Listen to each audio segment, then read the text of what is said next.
Hey everybody, Steve here at Autohitch.com. And if you've ever used a car pricing service or a car buying service online like a Truecar, or maybe even just went to like a cars.com and got some pricing information, you've probably wondered at some point, how accurate is that pricing information? Is it really good? Is it really fair? Whose side is everyone on? Are they on my side? Are they on the dealer's side? Well, I'm going to give you some actual, I'd call it bombshell information, okay? Two video clips, and one article that's going to give you some amazing insight and some stuff that listen, I didn't even know this stuff. I know you don't know this stuff, and this is going to open your eyes to a lot of products that are out there that you think that you have been led to believe are on your side. May change your mind, but I'm going to leave that up to you guys, okay? And this is going to come directly from the horse's mouth. This is going to come from people within the industry. This isn't people you might say, well, these are just the haters. This isn't just people with opinions. These are people from within the industry, sell these products, that run these products, that are telling you their mindset about what they're offering you, why they're doing it, okay? So let's go ahead and just dive in right here. Now, first thing I'm going to do is I'm going to start inside the Autohitch blog article that we just put up about the Truecar review. Now, I'm not going to read this whole thing for you. Don't worry about that. What I'm actually going to do is head down to this section down here about dealer invoice price, okay? And why this is important is because if you don't have this underlying principle, that stuff I'm going to show you today, that bombshell stuff, it's not going to translate into something that can help you, right? And that's what I really want to do, is I want to be able to help you guys take the information that you get and be able to use it for your purchase, okay? So when it gets to the dealer invoice price, what's important to know? Dealer invoice price when it comes to new vehicles, okay, it doesn't in any way mean that that's what the dealership is paying for the car, okay? It actually has nothing to do with what the dealership's paying for the car today, and it's by design, okay? Back in the day, I mean, we're talking 25 something years ago, okay, maybe even a little bit less, but before the internet came along, let's just put it that way, you could go get a publication, you could go get a magazine or something like that, and it was a book, and it would actually tell you what the invoice price is, okay? Now, how many people actually went out, found that thing, and bought it?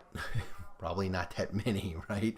But today, okay, you could just pop out your phone and do it at the sales desk, all right? Now, the dealers and the manufacturers saw that coming, so they planned ahead for that, and they said, listen, we can't change the invoice price, and we have to reveal the invoice price. That's just part of the rules. But what we can do is we can distance what the dealer actually pays by using incentives and holding back money and bonuses and all these creative things, secret incentive programs. And essentially what they've done is they've, over time, had those benefit programs put in, they've had holdbacks put in, and then they've increased the invoice price, okay? So that now, with all these things that they've done over the course of time, if you pay the invoice price at the dealership, they're making good money, okay? And that's by design. Now, don't get me wrong, there's absolutely nothing wrong with that. A dealer needs to make money, and they do a very good service for people. They provide a very valuable item. It's the second most important thing that you are going to buy in your life next to a home. That's just a fact. So they deserve to make money, and it deserves to be good money. I'm just here to tell you and to clear the misconceptions that, hey, if I go into pay invoice price, I'm getting this amazing deal. I just want you to know that you're not. It doesn't mean to go in and bargain for lower. I just want you to understand what's going on and clear that up. Okay, now in the remainder of this article, we talk about some of the holdbacks, secret incentive programs. Okay, and I actually mentioned right here, okay, how to get the best price on a car in 2018. It's not like a guide or anything. It just kind of tells you, listen, pricing isn't what you think it is today. To get the best price, you have to do things like, find a dealer when he needs to hit his sales quota. Not something that's easy to do, but that's what you actually have to do to get the best price on the car today, okay? And we go into some other things. One thing I do want to mention, frequently asked questions, okay? If you go through any of these blogs, any of my videos, anything like that, and you ever have a question, just head on to any blog post and just leave a comment. I'm actually, right now, I have the ability to do this. I'm trying to, keep this service as personal as possible until we absolutely get so overloaded that we can't. But I'm trying to answer these things as quickly as possible and be really personal with our answers. So if you have a personal question, something we didn't cover in a video, maybe it's something we haven't covered at all, but it's just a concern to you as a car buyer, go ahead and leave that down here, right? And if it's a valuable question, if it's something that we feel is really important, we'll make an entire post about it. If it's something about that blog post, if it's something about TrueCar that isn't in here, we didn't answer, we'll actually put it in the FAQ section of this post, okay? Because we want it to help other people. So if you have any car buying questions, just go ahead and ask them. That's the bottom line. We'll answer those for you. Here's the TrueCar price breakdown. This is what you get after you put in your information. So we went ahead and we took the phone calls off the hook and the massive amount of email hit for you, all the spam, we took it for you so that you could see this price breakdown, okay, free of any of all that, and you know what's coming. And then we also listed over here what isn't, and this is directly from TrueCar FAQ. Okay, so this what isn't in there, and you can visually see what is in there. Now let's get over to the juicy stuff. Okay, now here's Mr. Ruben Fine. It's a video on YouTube, and you can see, 54 views, and a few of those are actually mine just messing around with this thing, but 54 views. Nobody's really seen this. It's from December of 2016. Okay, and this gentleman is talking to a room full of dealers, and they could be just dealer reps, but it's essentially, let's just call them dealers for the purposes of the video, and he's selling them on TrueCar. Okay, so if you are thinking, hey, I'm going to use this service to get the best price, they're on my side, right? They're going to help me out as a car buyer. Well, here's what he's telling the people who are on the other side of the equation that they're supposedly helping you from, right? They're protecting you from, or they're negotiating with on your benefit. All right, so I think this is important information. I'm going to roll this one, and there's a second clip I have to fast forward to. So roll. FaceTime with TrueCar. We've aggressively hired more field reps out in the field to train and develop your teams to help you maximize and optimize your sales with TrueCar. Okay, now maximizing and optimizing the sales with TrueCar. Okay, they've hired a massive amount of people to maximize and optimize dealer sales, right? And dealer profits. Just be honest. Now, they didn't hire all those people to help maximize and optimize your savings in your buying process. Okay, now you could technically say, well, maybe that's because it's already great. Okay, maybe. All right, but what I want you to know is from this other side, what he means is twofold. There's a lot of people that come in with a lot of misconceptions, of course, which is why we're doing this, right? There's a lot of misconceptions to clear up, but a lot of people don't ever get a review or anything like this, and they go into a TrueCar dealer thinking one thing about a deal that they've been offered, okay, and it breaks down because those misconceptions are just things you can't overcome. So they've had to hire all of these people so that the dealers are well trained on how to overcome those common objections, because they know so much that people are coming. They know that their marketing and their advertising is so good that they can't keep people from coming in with the wrong idea. So they have to hire all these people to train the dealers to overcome those objections. Okay, so that's something to think about. Okay, the other thing is they're maximizing sales, which maximizing profits. Okay, now a lot of dealerships, and this is one, I don't actually have the wording on this, so you're just gonna kind of have to take my word, and believe me, you don't have to. But a lot of dealerships that I've talked to that are in the TrueCar program or have been in the TrueCar program say that they've hired a bunch of these people, okay, are coming around and helping them maximize their profits by helping them understand how to make more money from the people when they come in, okay? So understand that. On the front end, they're telling you we're going to save you money. On the back end, they're telling the dealership how they're going to separate more of it from you, okay? So just understand that. Come to your own conclusion. Again, overall, I'm going to tell you there's nothing wrong with that. TrueCar is a business. The dealership is a business. You're a customer. You're supposed to pay for something. They're supposed to make money on it. It's up to you on how much exactly that's going to be, okay? And if you're using a service because you think they're there to help you and then you find out that they're not, maybe that's not the right thing for you. Maybe it is. I'm going to go ahead and let you decide if TrueCar is going to be a service that's actually going to help you. Now, let's continue on because we're just getting started, okay? Second video coming up. I think it's right. Let me start at 6:08 just for the heck of it. We're going to start right here and rolling. Flex with it. Contrary to popular belief, TrueCar does not set pricing for dealers. Dealers individually set their pricing on TrueCar based on their strategy and their market.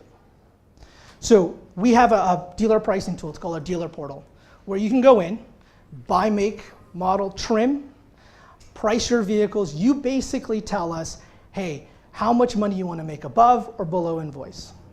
And we'll take that price offset from invoice and translate that into a price for a consumer.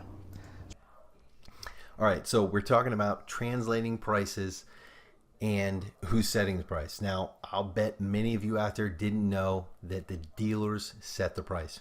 Truecar doesn't pre-negotiate that price. You know, heck, I'll tell you what, I was selling cars and I didn't even know that about Truecar, okay? That the dealers are setting the prices. Truecar doesn't pre-negotiate anything for you. Truecar doesn't come in and say, hey, will you do this for Mr. and Mrs. Consumer? No. The dealer goes to Truecar and says, this is what I'm making on this car. And you go out there and you make some marketing and advertising that gets people in here to make me that amount of money. And that's what happens, okay? Just again, so you know. Now, when he's talking about translating, that's the marketing and the advertising. That's what's giving people a lot of misconceptions that they have to train the dealers on to handle, because what's happening is these are the prices, right? Now, these are the honest to God prices. These are things that people are buying and paying, and this is all based a lot on rebates and incentives that everybody gets anyway, but we get into that in the article, so I won't dive into that too much now. But these are prices that people are getting on a car, right? And this right here, sorry about this little pop-up, I can't get rid of it right now. These things right here, this is your translation. This is your translated price, okay? So this is the honest report. This is Truecar trying to get the dealer profit, okay? That's exactly what that is, just so you know. Now, jumping forward, trying to get you in and out of here as soon as possible, even though I know I'm not very good at that, but I'm going to try today as best I can.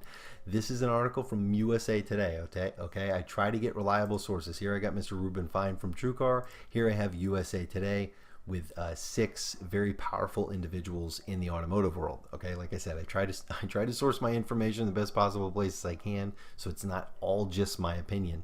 All right, and I want you to reach your opinion. So here we have 6 individuals from in the automotive industry. Okay, now who are they? We won't necessarily get into names, but who's represented? We have Edmunds, Fighting Chance, which I'll get into in a second. Consumer Reports, you obviously know. Cars.com, you definitely know. Truecar.com, obviously we know them. Kelly Blue Book. Okay, now this is Jared Rowe. Now this gentleman actually became also president of Auto Trader, and he's with another big automotive company now, so he's still around, just not necessarily with Kelly Blue Book, okay? But very powerful heavy hitters right here, okay? Now, this is a very, very good article that everyone should read, okay? And I will preface that, yes, this is from 2012, all right? But when we're talking about products and how a product necessarily works, everything should be somewhat recent, right? Especially when we're talking about tech world or, you know, website or something, because if it's 5 years old, if an article is 5 years old about how a product functions, it's probably changed, it's probably obsolete. Why this isn't obsolete is because this is the mindset of these individuals, okay? This is what they think of consumers. This is what they think of the industry. Those things change over long periods of time, but between 2012 and now, those things haven't changed. And if anything, I'll tell you what, I think they've been more set in stone based on just looking at the way Truecar and all these other companies act, right? It's all still about fair pricing. I mean, you can look at the commercials and everything yourself. It's all about fair pricing and the pre-negotiated pricing. It's price. And because that's what they're trying to, it's, you know, look at what's going on in this hand while we're doing something else with the other one, right? That's what it is. And it's all about that price. So it's all about mindset, and that hasn't changed. It's how people do business, okay? So I'm going to scroll down here. This is an article that you should read. I'm going to tell you that right now. This is a very important article to read. One thing right off the bat I'll tell you is important. Scroll all the way down here. It's going to give you a hypothetical, right, on the sticker price, invoice price, what the dealer's actually paying for the car, right? These are hypotheticals, but it's just giving you an idea on it, okay? Another one here, look. Consumer Reports. It's going to give you about all these services, right? Some helpful insight. Look at this. Consumer Reports. Pricing information from Consumer Reports provided by Truecar.com. You know, and they're charging $14 and $12 for these things. And it's powered by Truecar, which you can just go over to Truecar and use that. right? So, like I said, very important article. Definitely read it. There's very useful information in here, and there's more stuff. Just like in that video, right? This is a 10-minute long video. There's probably some more nuggets in there for you than what I gave, but those are just the two that stood out to me. Okay, now here's the one that stands out in this article, right? Buyers don't want a deal. That's a question. So it'd be buyers don't want a deal. All right. Let's go down to this right here, Mr. Rowe. This is Auto Trader Kelly Blue Book, Mr. Rowe, right? Overwhelmingly, our research shows that consumers ultimately don't want the best price. I'm just going to leave that hanging there for a second. Overwhelmingly, our research shows that consumers ultimately don't want the best price. Is that you? Yeah, well, from what he says, yeah, that's probably you. Let's move down here. Now we have Dominique. Now this was the gentleman representing Truecar in this sort of round table, right? They had like 6 individuals, kind of like a round table discussion. We do post-purchase surveys with 100% of our consumers. All right, the ones who paid the least for their cars are the most dissatisfied with their cars. The ones who paid average or above average are actually the more satisfied, the most satisfied, however is the best way to say that. Now, when asking how that's possible, he says, well, those who didn't haggle, right, over every last dollar, the ones who haggled spent longer in the dealership. So that's why. And there's actually other sections in here, where does he do it? I want to show you guys. Oh, yeah. So here's Rowe. Now, they actually have contempt for people who are value shoppers, right? And there's people who take it a little too far, I'm not going to lie. But they actually have contempt. See, Road is that there's a segment who absolutely wants a rock bottom price and will drive 500 miles to save $50. Okay, listen, nobody's driving 500 miles to save $50. Okay, the guy takes it a little bit too far there. He's obviously making a point, though. I understand that. Like I said, I sold cars. There are people who are a little, they're crazy over some small amounts. Driving 500 miles for $50? I don't think so, but I get it. He's making a point. But there's a lot of contempt for people who are value shoppers just in general, okay? But back to this. The research shows consumers ultimately don't want the best price, okay? And this was a glaring one to me because I actually kind of agree with it, and I'll explain to you why, right? The ones who paid the least for their cars are the most dissatisfied with their cars. That's true when it comes to like the Autohitch pricing model, and there was a company who did something similar to what we're doing a few years back, okay? And they were oddly bought by Truecar, and then kind of the people were absorbed in the company, and the business model was just thrown to the wind because they wanted to keep running Truecar, right? But what actually happened was that company did a lot of research, and they were trying to show to dealers like, hey, listen, we have a system here where the dealers kind of compete for the consumer's business, and the dealers were saying, hey, listen, that's driving my price down. If we're all competing for the consumer's business, everybody's just going to undercut each other, and we're going to drive our prices down too low, and nobody's going to make any money. And what they were trying to show the dealers when they came out with this research, and I saw the research, and it proved that people, when they're presented with multiple offers from multiple dealers, they don't always pick the lowest price. And in fact, most of the time, they don't pick the lowest price. They actually pick the dealer that was closer, the dealer that had the specific vehicle they wanted in stock, the dealer that was the most professional and courteous to them. There's so many other factors that go into why people choose a car dealership. And if you're listening to this, you're probably one of them. And just because someone's rock bottom cheap doesn't mean that's absolutely where you're going to go. Because if they weren't responsive, if they were kind of rude and they seemed like really sales-ish, you might not go there versus someone who is a little bit more courteous with you, a little more friendly. Because, listen, hey, this is just the price. I got the rest of the car deal to do. So a lot of other stuff matters to me at this point, just besides the number you're going to throw out to me.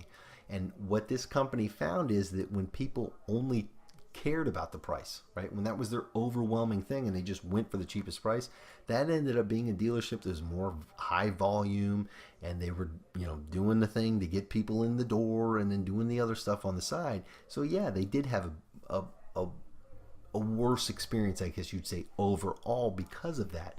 And that's why I tell people, don't just stick on the price. There's a lot of other stuff that makes a good car deal.